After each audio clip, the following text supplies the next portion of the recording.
Dios los bendiga, soy el pastor Gilberto Gutiérrez de la Iglesia Bautista Obrero de México DF. Me da mucho gusto saludarlos en este martes 16 de enero 2018. Sabiduría práctica para ser feliz es nuestro estudio de este libro, Los Proverbios de Salomón. El día de hoy el título es Sabiduría para elegir. Proverbios capítulo 4, versículos 10 al 19, que es justamente donde vamos. Recordemos que se trata de la educación de los hijos. Me refiero al libro de Proverbios que estamos estudiando. Casi cada discurso se inicia con esta frase: Oye, hijo mío. Así que los principios y valores que nos imparte son especiales para los jóvenes, pero los padres debemos saberlos y modelarlos a los menores. Así que se trata de enseñanzas para toda la familia. Abordemos el pasaje versículo a versículo y, como hemos estado haciendo, permítanme dar una breve enseñanza al respecto y después puntualizaremos las verdades más significativas. Versículo 10 dice así: Oye, hijo mío, y recibe mis razones, y se te multiplicarán años de vida. La enseñanza sería esta. Se trata de la enseñanza de un padre que se convierte en valores que nos ayudan a proceder con rectitud en la vida. Y esto definitivamente nos convierte en gente de éxito, según este pasaje. Versículo 11.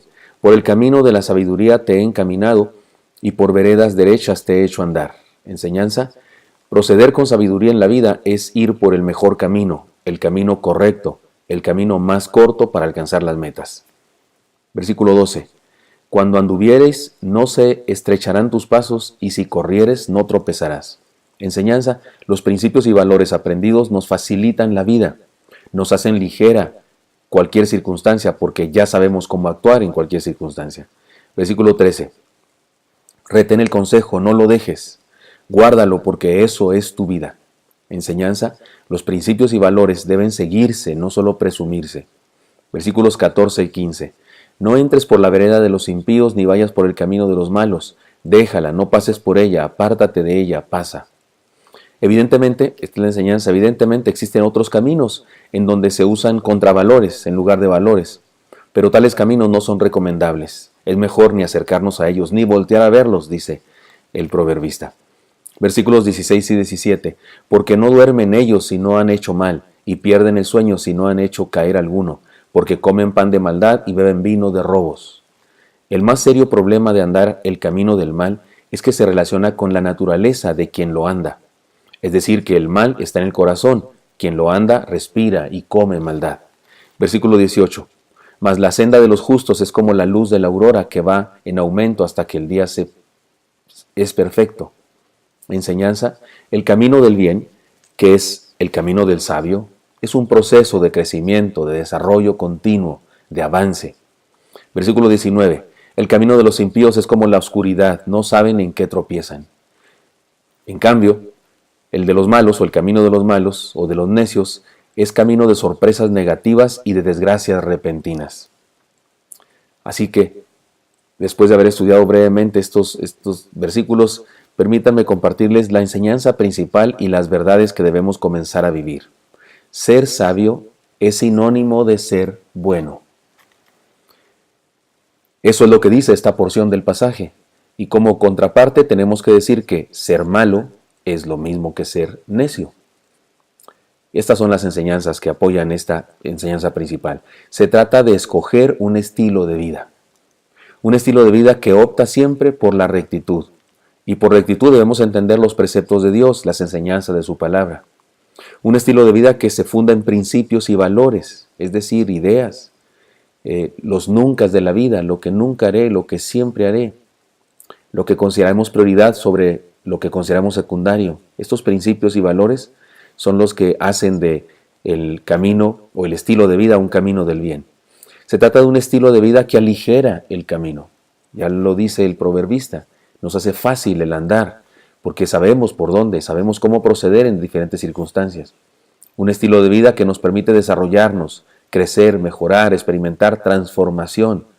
Es un camino a través del cual podemos crecer y ser graduados en diferentes etapas de nuestra vida. No es cierto que cuando conseguimos un trabajo, deseamos un trabajo en donde podamos crecer, donde podamos cambiar de puestos cada vez más alto, mejores salarios, mejores prestaciones. Pues el estilo de vida de caminar en la sabiduría es justamente un camino que nos hace mejorar, crecer, experimentar transformación. Se trata también de un estilo de vida que nos permite ir en línea directa en pos de los propósitos de la vida. Dios nos creó con un propósito determinado. Seguir sus principios es encontrar muy pronto ese propósito determinado.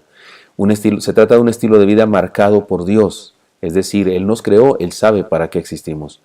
Y cuando somos sabios, es decir, cuando somos buenos, porque eso es lo que dice el proverbista que es sinónimo, pues entonces vivimos un estilo de vida dirigido por Dios. Se trata de un estilo de vida que culmina en la eternidad con Dios. Es decir, este camino nos lleva hacia algún lado y es justamente a estar en la presencia del Señor por siempre. Y se trata de un estilo de vida que nos permite experimentar bendición mientras llegamos a la meta. Vamos dirigidos hacia la eternidad, hacia Dios, pero mientras llegamos, también hay bendición aquí en la tierra. Escoger el estilo de vida que este pasaje bíblico nos propone es escoger con sabiduría. Y escoger con sabiduría es escoger el camino del bien. Y el camino del bien es el camino que los principios y valores del Señor nos marcan. Y los principios y valores del Señor nos permiten experimentar bendición. No significa que no tengamos problemas o sufrimientos, pero por lo menos no tenemos deudas, culpas, consecuencias trágicas de nuestras acciones. Si tenemos dolores, tristezas, es por las condiciones de la vida o por las decisiones de otras personas, pero no precisamente de las nuestras, porque andamos en este camino del bien. Decía Facundo Cabral, si los malos supieran el buen negocio que es ser bueno, serían buenos tan solo por negocio, y tenía razón, por supuesto. Es buen negocio ser sabio, es buen negocio ser bueno. Se trata de escoger un estilo de vida. Y en segundo lugar, se trata de rechazar el camino de la maldad y la necedad. Ya dijimos que hay otro estilo de vida, hay otro camino al que ni siquiera debemos voltear a ver, según el proverbista. Nuestra decisión debe ser categórica y debe incluir un rechazo a los contravalores que el mundo enseña. Por alguna razón, entre algunas personas existe una generalizada opinión negativa con respecto a la bondad. Algunos hasta la relacionan con ser tonto, con ser pusilánime, débil. Respecto a ello se dicen frases populares que exaltan la trampa, es decir, exaltan la maldad. Por ejemplo, esta frase que dice, el que no tranza, no avanza. Y para los que no son mexicanos y no tienen este tipo de lenguaje, tranza significa engaño, fraude, significa aprovecharse del prójimo. Así es que el que no tranza, no avanza. Es una manera de exaltar la maldad y, por supuesto, denigrar la bondad y pensar que la bondad no es útil, pensar que la bondad no sirve para nada, que no nos lleva a ninguna cosa feliz. Otra frase de esas, el que pega primero, pega dos veces, dice también una frase popular. Y una más, camarón que se duerme se lo lleva la corriente. Y aunque tiene algún significado positivo, esta última, el camarón que se duerme se lo lleva la corriente, en ocasiones se usa para hablar de la necesidad de estar listo para aprovecharnos de otros y no permitir que se aprovechen de nosotros.